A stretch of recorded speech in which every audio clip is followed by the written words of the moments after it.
교회사를 공부하다 보면 우리 신앙의 공동체가 얼마나 이 단단하고 힘이 있는지를 알 수 있어요. 여러분, 이 믿음의 공동체라는 게 이게 쉽지가 그냥 모이는 게 아니지 않습니까? 성령 안에서 하나님께서 각자 불러서 만들어진 공동체이기 때문에 이 신앙의 공동체는 되게 단단하고 파워가 있어요. 자, 그런데 반면에 이렇게 단단한 이 교회가, 이 신앙의 공동체가 정말 그렇게 단단했었나?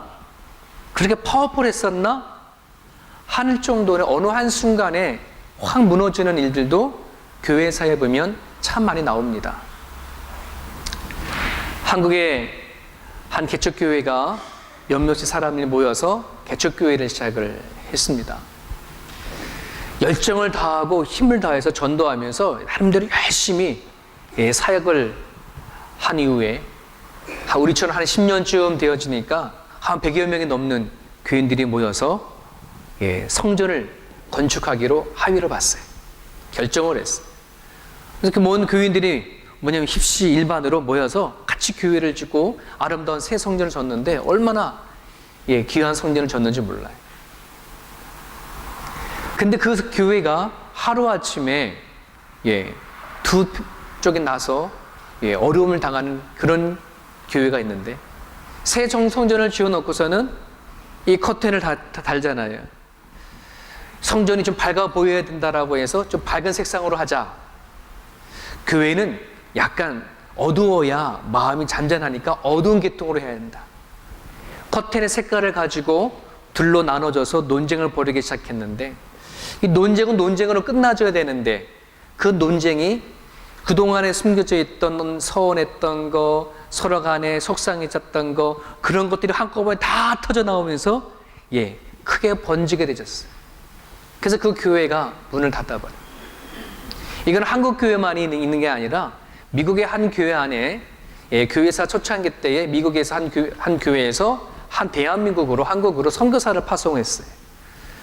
선교사를 파송한 다음 몇 년 있다가 다시 선교사가 미국에 돌아가서 그동안 사역이 어땠는지 선교 보고를 하는데, 이 선교사님이 그 현지에 파송되어져 있는 한국 교회의 그 한국 지역에 얼마나 이 전통적으로 또 그들의 문화랑 같이 적응해서 살아가는 것이 힘든가, 이걸 역설하기 위해서 한국에서 보신탕 먹은 얘기를 한 거예요.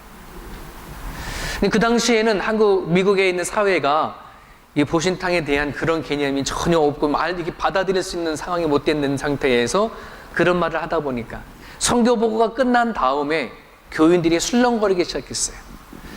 저 선교사를, 보신탕을 먹는 선교사를 계속해서 후원해야 되느냐 말아야 되느냐, 그 문제로 인해서 교회가 큰 혼란에 쌓여졌고 결국은 문을 닫은 얘기가 교회사에 남아져 있어요. 여러분, 어떻게 보면 참 우리가 웃고 헛웃음을 치고 말아야 할 그런 부분임에도 불구하고 참 본질적인 부분들이 아닌 이 비본질적인 문제로 인해서 교회가 어려움을 당하고 상처받는 일들이 참 비일비재하게 많이 일어납니다. 여러분, 오늘 말씀의 주제는 어떤 거냐 그러면, 우리들의 이 믿음을 가지고 살아갈 때에 비본질적인 문제에 부딪혔을 때에 우리는 어떻게 다룰까, 어떻게 다루어야 하느냐 하는 그 문제가 오늘 본문에는 담겨져 있어요. 여러분, 비본질이다라고 하는 이 말 자체가 이미 우리는 그 아무것도 아니야 할지 모르겠습니다. 그죠? 하지만 본질적인 문제만큼 교회 안에서는 중요히 다뤄져야 할 일들이 비본질적인 문제예요. 왜 그러냐 그러면, 꼭 이 악한 영과 사단은 본질적인 문제를 가지고 교회를 흔들지 않기 때문에 그래요. 항상 아무것도 아닌 그 비본질적인 문제를 가지고 교회를 흔들고 깨트리고 넘어뜨리게 하는 그것이 이 사단의 계략이기 때문에 그래요. 그렇기 때문에 본질적인 것을 우리가 배우고 알고 지켜나가는 것도 중요하지만, 우리 교회 안에서 생활할 때 비본질적인 문제가 일어났을 때에는 어떻게 다루고 처신해야 되어지는지 그거를 우리가 잘 익히고 배울 수 있어야 돼요. 그런 부분들 안에서 여러분, 오늘의 이 메시지는 여러분 마음속에 항상 잘 담아놓으시고 신앙의 생활을 해나갈 수 있기를 간절히 바랍니다. 여러분, 오늘날 현대 안에도요, 이 비본질적인 문제로 인해서 시끄럽고 이런 일들이 참 많지요. 제 대표적인 것이 술과 담배에 대한 문제, 이것에 대한 문제가 아직도 해결되지 않아서 교회 안에는 그 문제를 가지고 서로 간에 비판하고 정죄하는 일들이 참 많이 일어나죠. 옛날 같은 경우에는 주일날 양복을 입고 와야 된다, 아니다 평상시 복을 입고 와도 괜찮다, 이 문제를 가지고 서로 간에 또 논쟁도 일어나기도 하고요. 교회 안에 강대상을 중앙에 넣어야 된다, 아니다 오른쪽에 놔야 된다 하는 문제 가지고 또 여러 가지 또 문제가 일어나죠. 교회를 슬리퍼로 신고 오느냐 마느냐 하는 문제, 또 어떤 문제가 있어요. 여러분 지금까지 살아오면서 교회에서 묻히는 여러 가지 일들, 찬양을 할 때, 예배를 드릴 때에 찬양을 먼저 해야 된다, 아니다 기도를 먼저 해야 된다. 구역의 모임을 가졌을 때 예배를 마칠 때 주기도를 끝내고 마쳐야 된다, 아니다 대표 기도를 누가 하고 마쳐야 된다. 여러 가지 하나에서부터 10개까지 보면은 자 비본질적인 문제를 가지고 서로 판단하거나 비판하는 일들이 참 많이 일어나죠. 초대교회 때 안에는 어떤 일이 일어났냐 그러면 오늘 이 바울이 로마서를 통해 다루고 하고자 하는 그런 문제도 마찬가지인데, 음식 문제. 우상에 바쳤던 제사의 음식을 먹어야 되느냐 말아야 되느냐, 먹는 자 안 먹는 자 어떻게 우리는 처신해야 되느냐라고 하는 문제. 그 당시에는 또 여자들이 교회에 오게 되면 사회적으로 여자들 항상 머리 수건을 썼잖아요. 그 수건을 교회 안에 와서는 벗어야 되느냐 써야 되느냐 하는 문제. 남자들 같은 경우에는 예수 믿으면 다 구원받는데 이제 우리는 믿음이 되면 되지 않느냐, 근데 할례를 받아야 되느냐 할례를 받지 말아야 되냐는 문제. 갈라디아서는 그 얘기 나누는 거예요. 믿음만 하면 안 돼, 할례도 받아야 돼 라고 하는 그 전통적인 것을 받아들여야 되느냐 말아야 하느냐, 그 여러 가지 문제들이 있는 거죠. 여러분 며칠 전 얘기죠. 제가 이렇게 비본질적인 문제를 헬라어로 뭐라고 말씀드렸나요? 혹시 기억나나요? 아디오포라라고 하는 문제? 아디오포라. 본질적인 문제는 이거는 그냥 디아포라예요. 근데 아디오포라라고 한다는 말은 본질적이지 않은 문제. 예를 들어 성경에 금해라, 하지 말아라, 해라 하는 그런 말이 없는 것들, 이런 것을 가지고 아디오포라라고 이렇게 얘기를 합니다. 대수롭지 않은 것들. 여러분, 우리가 종교개혁자를 말을 하면 대표적인 두 사람을 꼽을 수 있죠. 누굽니까? 여러분 잘 알고 있는 칼빈이나 루터이죠. 칼빈이나 루터나 다른 여러 가지 종교개혁자들이 같이 목소리를 합쳐서 종교개혁을 일으킨 거는 같은 소리를 내어줬어요. 하지만 이 루터와 칼빈이 서로 종교개혁을 한 이후에 서로 나눠져서 칼빈은 조금 장로교 쪽으로 빠지고 루터는 루터교를 만든 거였는데, 그 이유가 뭐냐? 이 아디오포라의 문제였어요. 어떤 문제냐 그러면, 이 루터는 우리가 종교개혁을 하지만 우리가 성경에서 나오지 아니하는 어떠한 그 성경에 기록하지 않는 한 로마 카톨릭 교회에서 행했던 그동안의 전통과 간습은 우리가 받아줘도 좋다 하는 입장이었어요. 성경에서는 이렇게 이거 하지 마라 저거 하지 마 이렇게 아주 구체적으로 나오지 않았으니까 성경에 기록되어지 않는 한 카톨릭에서 행왔던 그 전통적인 간습과 그런 습관들은 우리가 받아주는 게 좋다라고 한다는 부분이고, 하지만 칼빈은 아니다, 성경에 기록되어 있지 아니하여도 성경에 기록된 하나님의 양심상, 우리의 믿음의 양심상 이거는 아니다, 거절해야 된다 하는 그런 입장이에요. 왜냐하면 이때는 옛날에 그 포도주를 성전을 할 때에도 꼭 정해진 포도주를 썼었고요. 이 성례수라고 하는 것이 있는데, 성례수를 한 번 뿌려야 되느냐, 두 번 뿌려야 되어지느냐, 이런 문제를 가지고 다 정통적으로 이렇게 법을 만들었거든요. 근데 칼빈의 입장은 그게 뭔 소용이냐, 하나님 앞에 그건 아무것도 아니다라고 취급한 거고, 루터는 아니다, 전통 가운데 만들어줬으니까 그건 지켜야 한다라고 하는 그런 입장. 똑같은 종교개혁을 했음에도 불구하고 이 비본질적인 문제 앞에 둘은 나눠졌지요. 그래서 장로교하고 루터교하고 어떻게 나눠지는 시발점이 되어진 거죠. 여러분, 신앙의 공동체가요, 참 어떻게 보면 하나님 안에서 하나된 공동체 안에서 아주 단단해 보이지만, 어쩌면 이 아디아포라 문제로 인해서 한순간에 정말 그 교회가 단단해서 할 정도로 무너지는 일들이 참 많아요. 석담 중에 목욕한 물을 버릴 때에 아기까지 버리지 말아라. 불면을 목욕시켜가지고서는 목욕물은 더러운 거 버려야 되는데, 버리다 보니까 아기까지 버리는 거죠.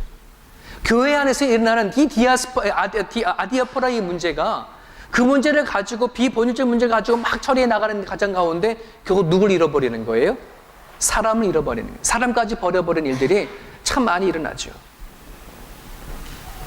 어떻게 하면 우리가 이런 문제를 잘 다루어서 믿음의 공동체를 잘 다스려 갈 수 있을까? 여러분, 이것은 우리 신앙의 공동체만의 문제가 아니라 가정의 공동체도 똑같아요. 여러분, 가정의 공동체를 한번 잘 살펴보십시오. 이 서로의 부부가 마음이 틀어지고 깨어지고 하는 그 모든 부분들이 본질적인 문제부터 출발하지 않아요. 아무것도 아닌 작은 비본질적인 문제부터 출발해서 끝내는 뭘 건드리는 거예요? 본질적인 것을 건드려 버리는 거죠. 한번 여러분 잘 생각해 보세요. 친정집을 먼저 갈래? 시댁을 먼저 갈래? 그 뭔 문제가 있어요?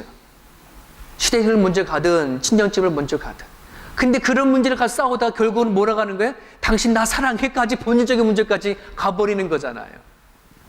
여러분, 우리는 잘 생각해야 돼요. 이런 비본질적인 문제를 다룰 때에 어떠한 기준을 가지고 우리가 다루어야 우리의 가정도 교회도 잘 지켜갈 수 있을까? 여러분, 바울이 예수님을 만나기 전에 이는 율법적으로 살았던 사람이라 참 그 기준 안에서 얼마나 사람들을 쉽게 판단하고 정지하고 했는지 몰라요. 하지만 이 바울이 예수를 만난 다음에 그의 모든 인생의 구조가 바뀌어졌어. 사람을 대하는 것이 달라진 것이에요. 왜? 변화되어졌으니까.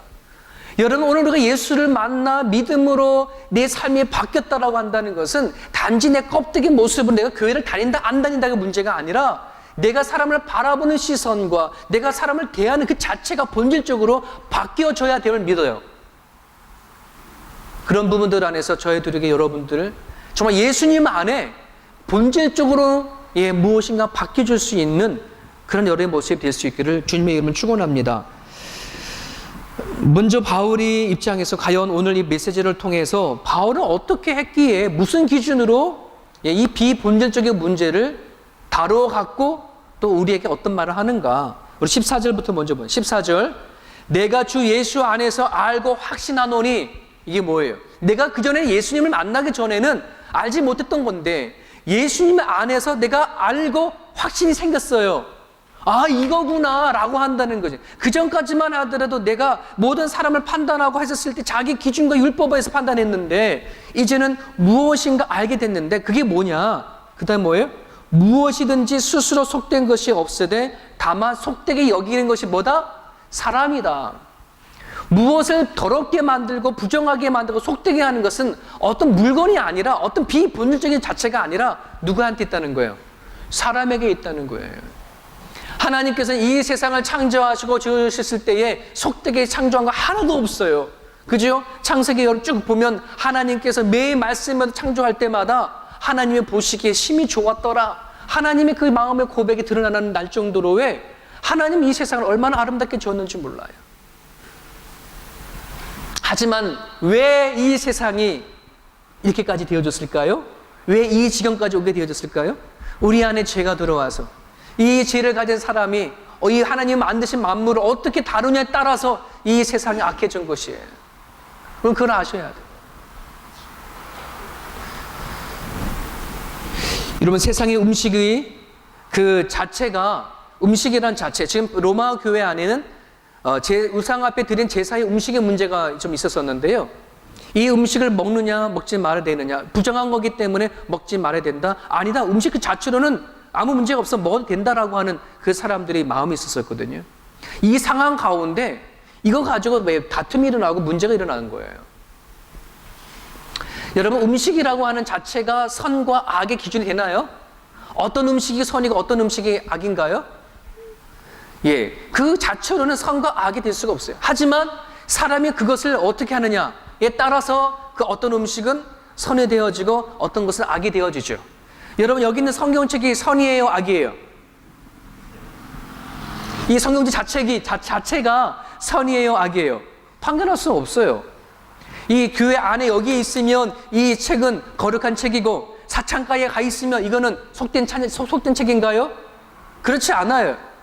이 성경을 어떤 사람이 내가 이것을 쓸 때 이것을 깨닫고 이 말씀이 하나님의 말씀을 깨닫고 살아갈 때 이 말씀 성경 뭐가 되는 거예요? 거룩한 책이 되는 거예요. 하지만 누군가에게 손에 들어서 내 던져지면 뭐가 되는 거예요? 예, 폭력 기구가 되어지는 거예요. 살인 도구가 될 수도 있는 거고요. 폭력 도구가 되어지는 거예요. 누구한테 달려져 있는 거냐? 사람이구나. 바울은 비본질적인 문제를 우리가 다루는 부분들이 있어서 본질적인 문제가 보다 사람이 먼저라고 한다는 것을 가지고 있다고 한다는 것이에요. 이 원리가 오늘 믿음 안에, 우리 신앙의 공동체 안에 적용이 되어야 될 줄을 믿어요. 여러분, 우리가 술과 문제를 항상 교회에서 많이 얘기를 나누지만 여러분, 술과 담배 자체가 선이에요, 악이에요? 술이 악이에요? 술이 죄다? 성경 여러분 찾아보세요. 창세기부터 요한계시록까지 술이 죄다 나와 있지 않아요.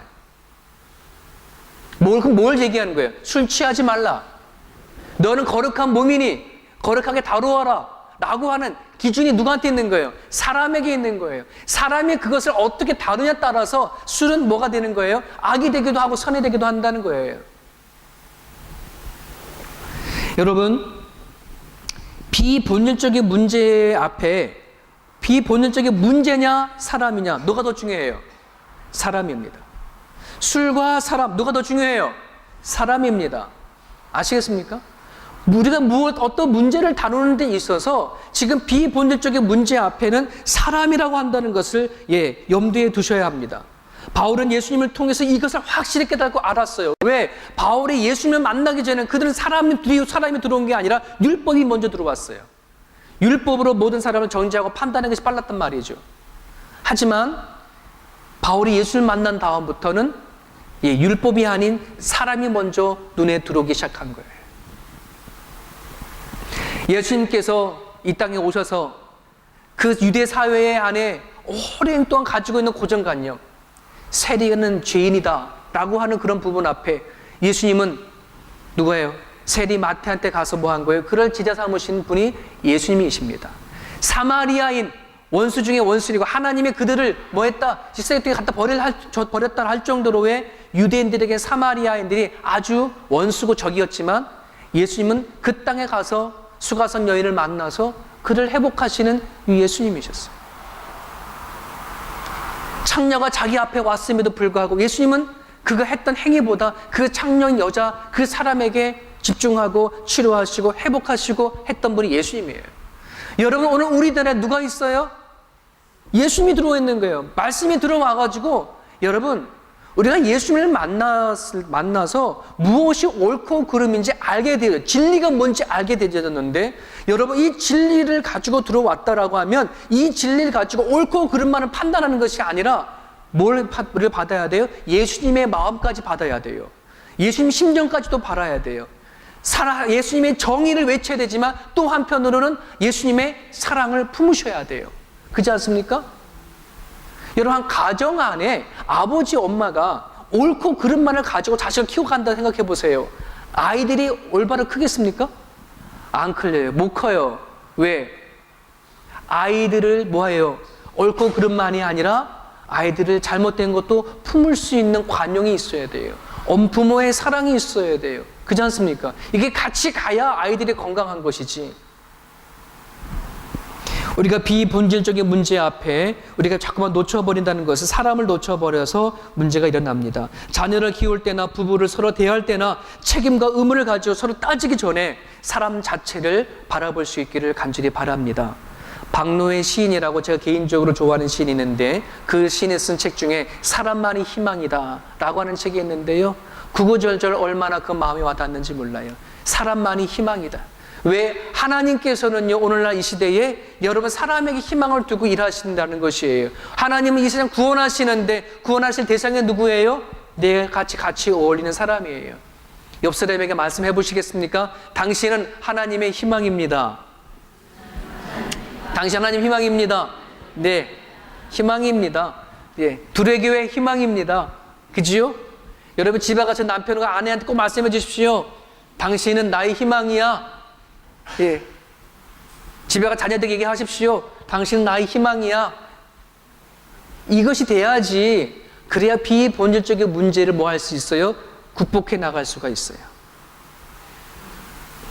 또 하나의 관점이 있습니다. 그 17절인데 17절 같이 한번 읽어볼까요? 시작. 하나님의 나라는 먹는 것과 마시는 것이 아니요 오직 하나님 성령 안에서 의와 평강과 희락이라. 바울이 예수님을 만나기 전에 하나님을 믿었어요? 안 믿었어요? 믿었죠. 바울이 하나님 알고 있었습니다. 예수를 안 믿었던 거죠. 자, 그랬을 때에 바울에게는 하나님 나라가 있었을까요? 없었을까요? 있었어요. 왜? 그가 하나님 믿었고 죽으면 천국 간다고 했던 그가 바리새인이었고 또 유대인이었기 때문에 하나님 택한 백성이었지 않습니까? 그랬더니 이 바울에게 하나님의 나라는 항상 뭐냐 그러면 율법적인 것, 통치적인 것을 가진 개념이었었어요. 하지만 예수님을 만나고 나서는 하나님의 나라가 예수님을 통해서 이 땅에 임하신 거가 무엇인지 정확하게 알게 되어졌는데 그 하나님의 나라가 의와 화평과 희락이구나. 여러분, 예수님 제자들이 예수님께 예수님 우리에게 기도하는 것 좀 가르쳐 주세요 라고 말했을 때에 예수님께 제일 먼저 가르쳐 주신 기도가 어떤 기도 제목이에요? 하늘에 계신 우리 아버지여 이름이 거룩히 여김을 받으시오며 그 다음 뭐예요? 나라. 이 나라가 어떤 나라예요? 네, 하나님 나라가 임하게 해달라고 기도해라. 하나님이 여러분 우리를 믿음을 주시고 자녀를 삼아주셔서 구원을 시켜지는 목적이기 전에 하나님은 우리를 선택한 이유, 그게 뭘까요? 하나님의 나라를 위해서 선택해 주셨은 거예요. 우리는 주님 나라 갈 때까지 해야 할 일들이 있어요. 하나님의 나라예요. 오늘 바울은 그것을 하나님의 사역이다라고 사업이다라고 말하는데 그지요? 20절에 음식으로 말미암아 하나님의 사업을 망하게 하지 마라, 무너뜨리게 하지 마라, 이런 말이에요. 오늘처럼 여러분들이 예수님을 믿음을 가진 저와 여러분이 이 자리에 있다 그러면 믿음을 가진 사람은 반드시 하나님 사업 하셔야 합니다. 말씀 아멘도 안 하시네. 믿음을 가진 사람은 하나님의 나라에 동참하셔야 합니다. 왜? 하나님 여러분을 그 일을 위해서 부르셨어요. 그것 때문에 믿음을 주셨어요. 그냥 내 하나 믿음을 갖고 이거 하나만 그냥 근근정자 하다가 죽는 거 하나님 앞에 가면 부끄러울 수 있어요. 하나님 앞에 나갔을 때에 내 안에 좀 믿음을 가지고 하나님의 나라에 확정해 가야죠. 그렇죠? 자, 그런데 여러분 그 하나님 나라가 뭐냐라고 하는 것을 얘기하고 있는 거예요. 여러분 하나님 나라가 뭐예요? 여기 나오잖아요. 의와 평강과 희락이다. 그럼 이게 뭐냐 구체적으로? 이게 구체적으로 안 되니까 잘 모르는 거예요. 자꾸 알려드릴게요. 잊어버리지 마세요. 적으시면 적으시고 녹음시키시고 하나님의 의라고 한다는 것은 믿지 아니하는 사람, 나의 주변 위에 믿지 아니하는 사람의 복음이 흘러가서 그 사람을 구원시키는 것, 이것이 성령의 의입니다. 뭐요? 구원시키는 것, 이게 의예요. 하나님이 우리를 통해서 하시고자 하신 하나님의 나라는 우리를 통해서 복음이 흘러가 누군가가 그 복음을 통해서 예수님을 구원을 얻을 수 있도록 하는 일들이 의예요. 이것이 하나님의 나라입니다. 사랑하는 여러분, 내 남편이 아직 하나님을 믿지 않아요? 내 아내가 아직 하나님 앞에 들어오지 않아 있어요? 내 자녀가 그래요? 여러분, 나 혼자 믿고 나 갖는 이게 되면 안 돼요. 여러분을 통해서 하나님의 나라가 뭐예요? 이루어져야 합니다. 여러분 심령 안에 하나님 나라가 이루어져서 구원받았다라고 한다면 나의 안에 있는 이 복음이 흘러 들어가서 내 남편, 내 아내, 내 자녀에게 최소한 뭐가 들어가야 돼요? 복음이 흘러 들어가야지 되어져요. 그거 놓고 사생 결단하고 기도하셔야 합니다. 작정 기도도 하셔서 가야 합니다. 그 사람이 진짜 내 남편 사랑하는 거예요. 진짜 내 아내 사랑하는 거예요. 내 자녀 사랑하는 거예요. 그 다음에 뭐예요? 평강이에요. 이 평강은 어떤 평강이냐 그러면 사단이 우리를 유혹하고 시험이 닥쳐왔을 때에 그것을 내가 이겼을 때 오는 평안을 얘기하는 거예요. 위안이라고 표현하나요? 우리가 말했을 때 이 평강이라는 것은 그냥 살아가다면 아무 문제 없는 평강을 얘기하는 것이 아니라 사단이 우리를 유혹하고 시험거리가 왔었을 때에 우리가 그거를 그래 한번 이겨보자라고 이겼어. 이긴 다음에 뭐예요? 내 마음에 오는 승리의 만족감, 이것이 평강의 단어예요. 그러니 이 평강은요, 저절로 이루어지는 거겠어요? 뭐 하는 거예요? 싸워야 되는 거겠어요? 싸워서 이루어지는 거예요. 예수 그리스도의 평강, 그래서 예수님께서 이 땅에 오셔서 나는 평강의 왕이지만 그 평강을 이루기 위해서 무슨 싸움을 하신 거예요? 영적인 싸움을 하신 거예요. 얼마든지 칼을 가지고 심판하시고 하실 수 있음에도 불구하고 십자가에 달려 돌아가시기는 그 일이, 왜? 그 일들이 사단과 싸워 이기는, 승리하는 길이기 때문에 그래요. 죽음을 이기는 길이기 때문에 그러거든요. 그러므로 여러분, 여러 가지 비본질적인 문제는요, 그 안에 들어가면 결국 누가 있는지 아세요? 사단이 있어요. 예, 그랬을 때 우리는 마음속에요, 이렇게 나가야 돼. 그래, 이건 사단이 하는 거다. 뭐 하는 거야? 이겨버릴 때, 그때 하나님께서 나한테 주시는 뭐가 있냐면 평강이라고 하는 것이 있어요. 이것이 하나님의 나라예요.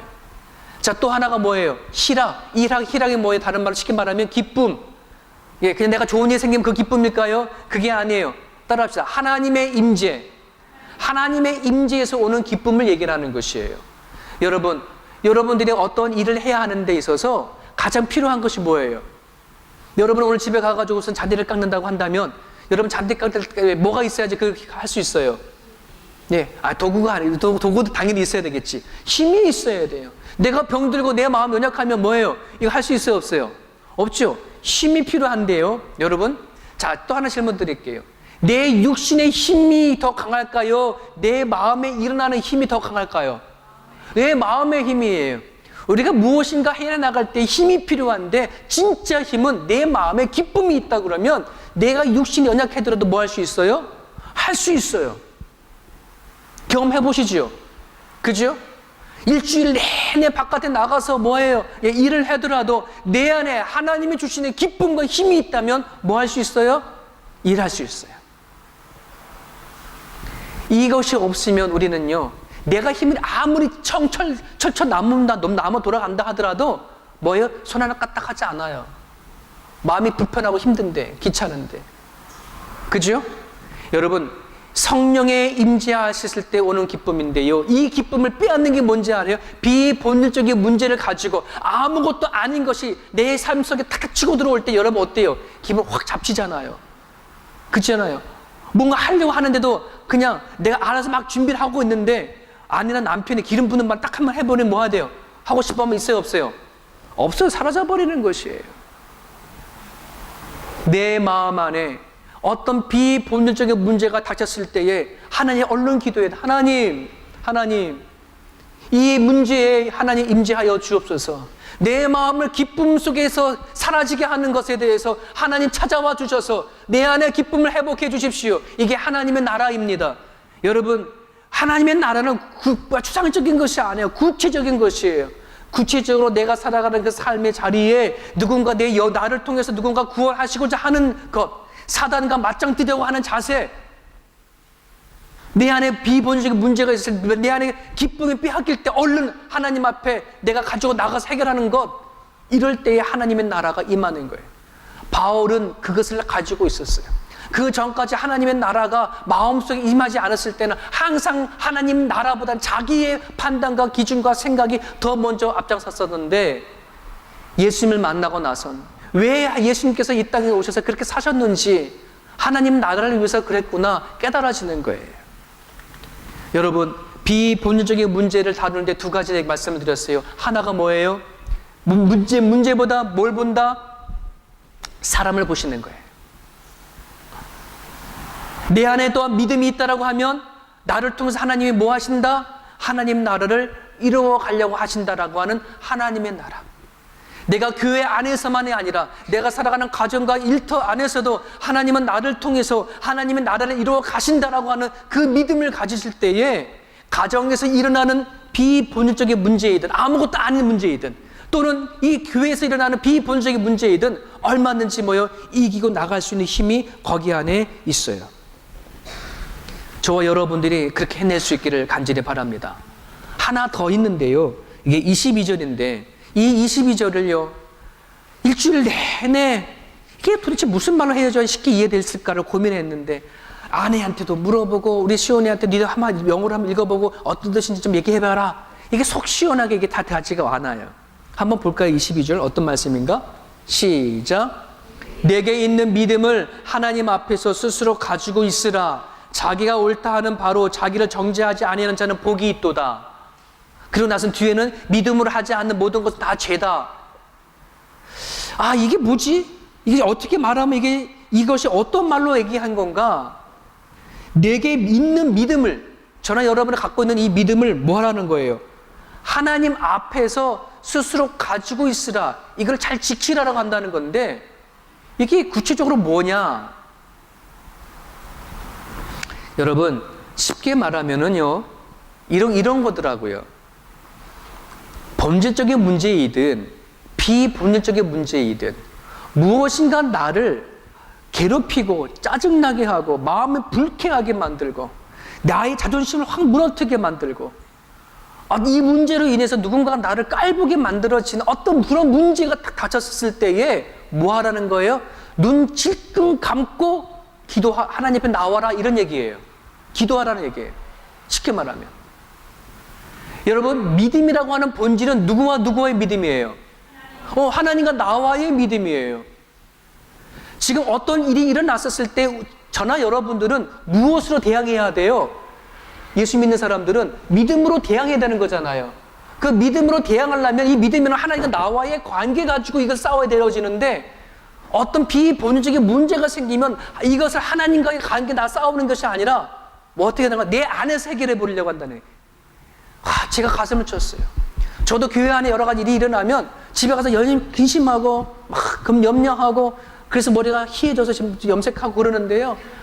여러분, 이게 잘못이구나. 이게 문제구나. 염려하고 근심하고 이거 하기 전에 어떻게 하는 거예요? 골방에 들어가네. 기도하는 거야. 기도하는 거야. 이 문제를 내가 안에서 싸우는 게 아니라 이 문제를 가지고 하나님 앞에 나가 싸울 수 있는 거, 이 얘기예요. 이 얘기가. 이해되셨습니까? 여러분, 신앙생활 하다가 우리가요, 또 가정생활 하다가도요, 우리가 뭐 하나 잘못 듣는 거라든지 나를 불쾌하게 하는 예라든지 뭔가 내가 논쟁거리가 되어지는 문제가 있다면요, 하나님과 싸우세요. 사람과 싸우지 마시고 이 주님 앞에 가지고 나가서 주님과 소부를 걸으셔야 돼요. 해결하셔야 돼요. 그리할 때에 진짜 하나님이 나한테 주시는 힘이 있어요. 용기가 있고 자유함이 있어요. 내가 예수님을 만나기 전에 나의 자유는 내 마음대로 할 수 있잖아요. 그렇지 않습니까? 내가 내 마음 누구를 판단하고 누가 욕하는 거 누가 뭐라 그래, 아무도 뭐라 할 사람 없어. 하지만 내가 예수를 믿는 그 순간 그 자유는 나의 자유가 아니라 하나님 안에 이루어져야 하는 자유임을 믿어요.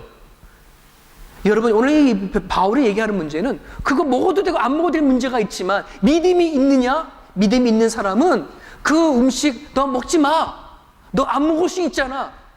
믿음이 연약한 사람을 위해서 너의 자유를 포기해, 내려놔, 이런 얘기인 거예요. 여러분, 믿음이 강한 사람이 승리자예요.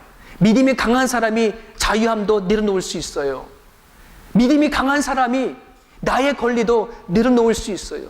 믿음이 있는 사람이 내가 움켜잡은 것도 내려놓을 수가 있어요. 오늘 저나 여러분들이나 그 자유함을 하나님 앞에 만끽했으면 좋겠어요. 시골에 한 목사님이 이 시골교회 성도들에게 목사 사용 설명서를 나눠줬는데요. 이 사용 설명서가 저한테는 도전도 되고, 그래, 내가 가지고 있는 자유가 이렇게 하는 것이 맞지 하는 기도를 하게 되어진 것이 있어요. 한번 들어보세요. 물한계곡 교회라고 하는 작은 교회의 목사님이 시골교회 성도들에게 목사 사용 설명서를 이렇게 적었어요. 1.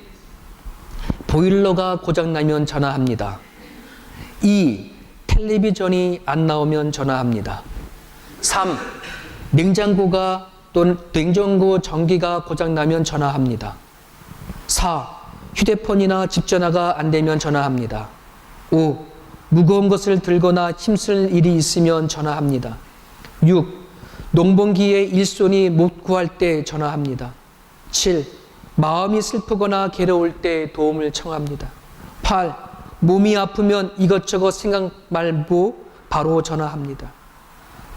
갑자기 병원에 갈 일이 생기면 전화합니다. 10. 경로당에서 고스톱 칠 때 짝 안 맞으면 전화합니다.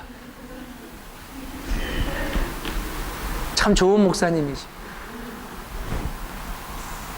이 목사님은 만능 재중국군인 것 같아요. 그럼에도 불구하고 하나님을 믿는 믿음과 그 사랑으로 자기가 갖고 있는 모든 시간, 자기의 자유, 남한테 뭐 할 수 있는 거? 내려놓을 수 있는 거. 우리가 비본질적인 문제 앞에 서로 논쟁하고 싸움이 되어지는 것은 나의 그 무엇을 내려놓지 않으려고 하는 것부터 출발되어진다는 사실을 우리는 기억하고 나가기를 간절히 바랍니다. 사랑하는 여러분, 각자 여러분들이 신앙생활하는 거 다 자유죠. 하지만 예수님이 나를 위해서 십자가 못 박혀 돌아가신 그것이 무엇인지 우리가 깨달으시고, 우리가 가정 안에서든 또 교회 안에서든 우리 서로를 위해서 진정한 자유를 또 나눠주고 또 끌어안으시고 그래 살아갔으면 좋겠습니다. 저희들이 올해 10년 동안 구역을 해오다가 이제 셀 모임으로 저희가 바꾸려고 나름대로 기도하면서 준비하는 과정 속에 있지만, 실질적으로 구역이나 셀이나 여러분 중요한 건 그 조직이 중요한 게 아니라 오늘 그 안을 구성하고 있는 성도들의 마음 자세인 줄 압니다. 그게 본질이지요. 그렇지 않습니까? 얼마든지 내가 셀 모임에 들어가지 않아도 내 자유지만 우리가 서로 안에 교제하고 마음을 나누고 누군가의 필요가 있다면 내가 시간도 나눠드리고 마음도 나눠드릴 수 있는 그런 저희들에게 성도들 되어주기를 간절히 바랍니다. 같이 한번 기도하겠습니다.